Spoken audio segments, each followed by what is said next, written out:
Assalamualaikum warahmatullahi wabarakatuh.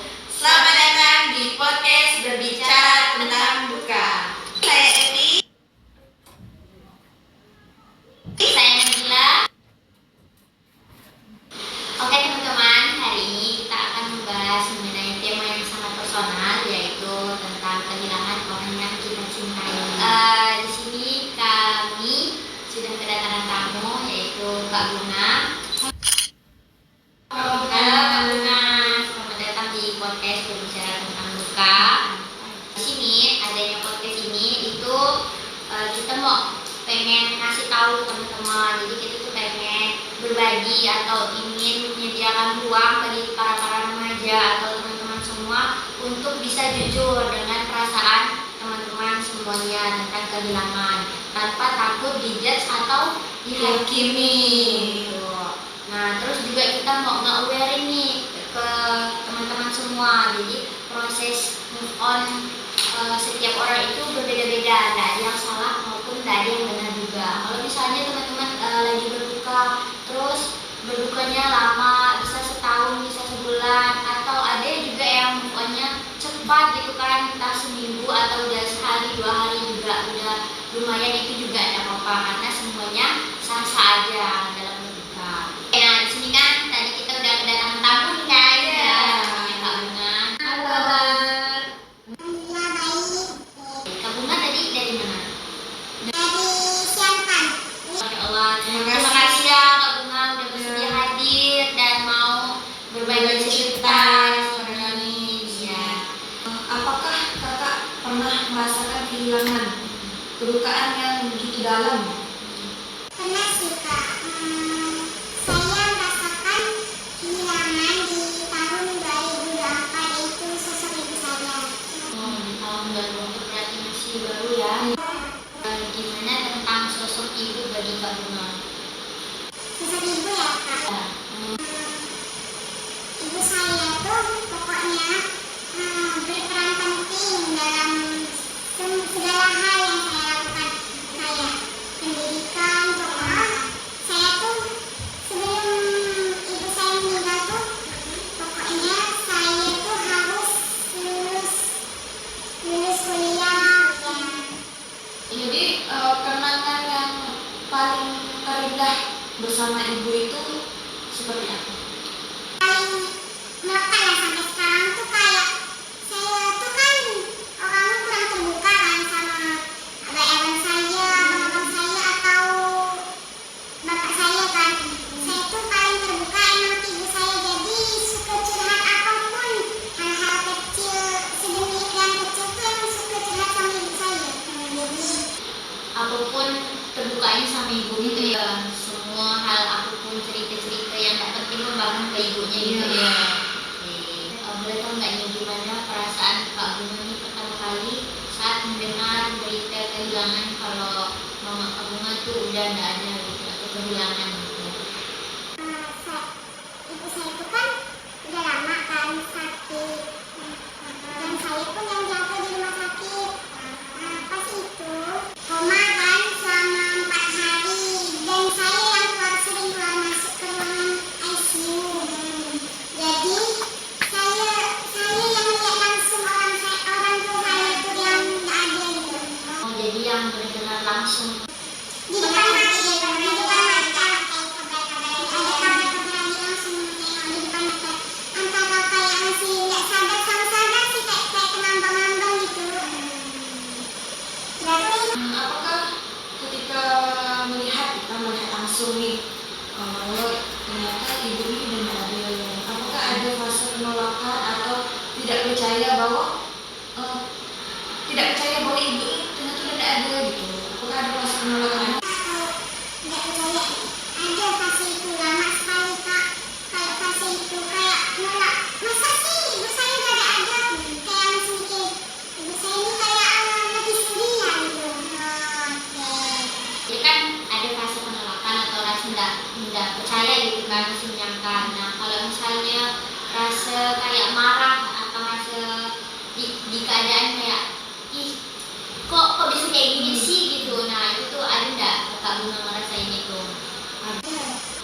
marah sama siapa tuh dan gimana? Awal-awal tuh kayak marah sama dokter ya yang pertama. Pokoknya marah sekali ya. Awal-awal tuh kan pas ibu saya dirawat tuh dokter nggak ada timbul, pas meninggal tuh barulah dokter tuh timbul.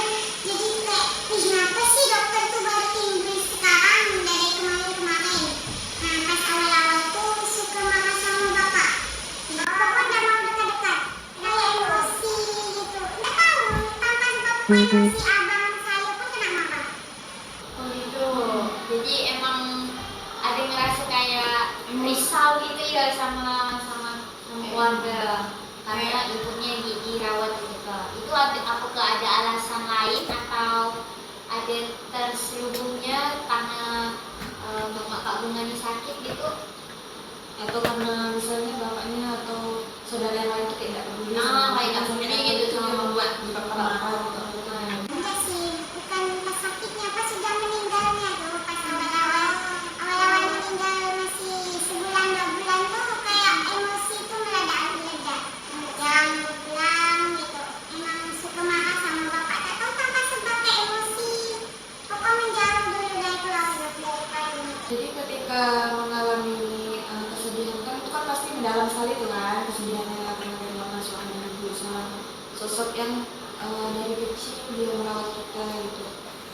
Gimana cara Kak Bunga melewati fase sedih yang sangat-sangat mendalam ada di Kak Bunga itu sih.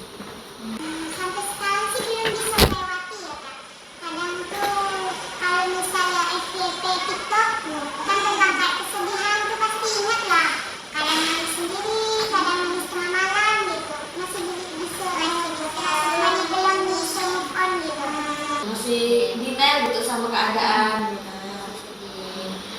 Kadang hal apa lah yang buat Kak Bunga nih selain FYP TikTok gitu ya, kadang hal apa yang buat Kak Bunga nih ke distract gitu kalau misalnya tiba-tiba dalam keadaan apa gitu terus tiba-tiba ingat ya mama Kak Bunga gitu. Kayak acara keluarga gitu kan. Kadang lebaran tuh kan kita kumpul keluarga, di situ mikir kok cuman yang nggak ada ibu saya ya Kak. Pas masih ada mama gitu kan itu aku senang. Perasaannya Ataupun kayak apa ya peristiwa atau momennya lah gitu. Terus kalau misalnya udah sekarang mamanya udah nggak ada, udah tak bisa ngelakuin hal itu lagi gitu. perasaan kayak contohnya sekarang kalau pulang tuh kan, dulu waktu ada ibu saya itu kan kayak selalu disambut, pas pulang tuh pasti ada sesi curhatan gitu lah. Kalau pulang dan sekarang tuh nggak ada yang nyambut. Kadang bapak saya di mana, abang saya di mana, jadi nggak ada, jadi rumah tuh kosong kalau sekarang pulang kampung itu. Dan anak kita kalau mau baru pulang dari kampung tuh mau balik lagi ke Pontianak nih, biasa tuh kalau masih ada ibu saya tuh diantar sampai depan pintu. Kalau sekarang nggak ada. Karena udah sibuk masing-masing semua gitu ya.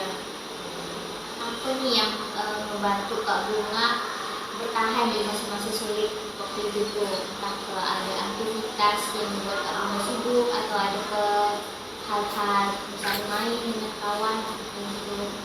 Aktivitas pokoknya aktivitas itu tuh kayak fokus kuliah gitu. Jadi selain kuliah, Ada main sama kawan, kadang ada kawan yang suka menghibur gitu. jadi kalau misalnya di masa-masa sulit itu tuh selain menyibukkan diri dengan kuliah, main sama kawan gitu ya. Berarti gitu, gitu ya. Kalau misalnya ngumpul-ngumpul keluarga gitu, Ada sih, tapi kan jarang waktunya, paling lebaran gitu. Gimana komunikasi bersama teman di saat teman tuh kayak mendampingi buka anak-anak mendampingi mama ibu. Terus gimana nggak komunikasi dengan keluarga dalam ketika kakak berduka kan otomatis kan biasanya kan ada keluarga kayak yang datang menghadiri kakak itu kan kayak sabar ya semangat ya kayak gitu kan biasa. Nah gimana komunikasi mereka itu kayak gimana? Komunikasi mereka sih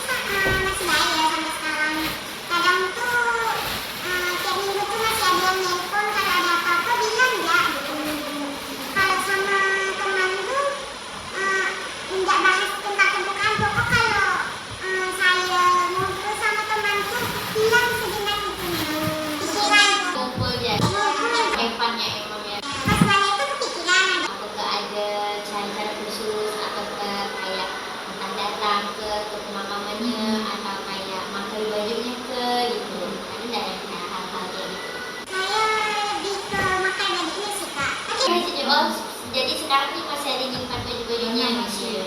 selain pakai baju atau di kamar entah Pergi ke rumah ibu dari ibu saya, nenek saya. masih ada. Masih ada. Oh, alhamdulillah masih ada. Berarti kalau misalnya balik kampung berarti ya kalau balik kampung lalu pergi ke rumah nenek. Apa yang Orang sekitar orang sekitar lakukan. lakukan ke kakak gitu. Atau pesan-pesan Pesan-pesan. orang di sekitar yang bisa sampaikan ke kakak gitu. Orang-orang terdekat sih suka nyuruh ngumpul dan nggak diam sendiri. Soalnya pas ngalamin itu saya tuh suka diam sendiri di kamar. Untuk kakak nih, Kak Bunga, apa nih pesan-pesan yang ingin disampaikan kepada teman-teman, penonton sekalian yang mungkin ada mengalami kedukaan sama seperti kakak walaupun bukan seorang ibu mungkin atau seorang ayah. Iya. Nah, pesan untuk penontonnya apa sih? Untuk pesan untuk teman-teman yang juga mengalami kedukaan, jangan selalu merasa sendiri. Tidak apa-apa kalau sedihnya lama. Pokoknya selalu semangat dan pokoknya jangan merasa sendiri pokoknya. Dan tetap semangat. Terima kasih kepada Kak Bunga yang telah berkenan hadir di podcast Berbicara Tentang Luka. Oke, itu tadi kisah atau cerita dari Kak Bunga, menarik sekali dan juga sedikit tersentuh, terharu mendengarkan kisah dari Kak Bunga.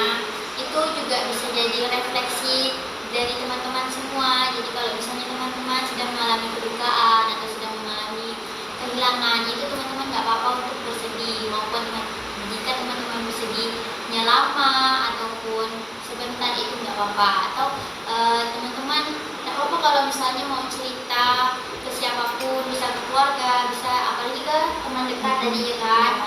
Atau misalnya teman-teman nggak bisa nih atau nggak tahu nih mau cerita ke siapa, teman-teman boleh tuh nulis jurnal atau nulis di diary gitu apa yang teman-teman rasakan. Dan kalau misalnya emang teman-teman juga nggak bisa mengeluarkan ataupun bingung harus cerita kemana, teman-teman boleh langsung konsul ke ahli psikolog atau konselor gitu. Nah, yang penting di sini kita mau nyampaikan bahwa kalau teman-teman itu setelah kehilangan jangan pernah merasa sendiri gitu, karena masih banyak orang di sekitar yang masih sayang kepada teman-teman, yang masih peduli gitu kan. Ada teman yang masih bisa menghibur, ada keluarga yang masih peduli kan Kak Bunga. Nah mungkin itu yang dapat kami sampaikan. Semoga bermanfaat untuk teman-teman semua dan semoga bisa dipelajari, bisa dipahami bagi teman-teman semua. Semoga dapat pelajaran dari kisah Kak Bunga.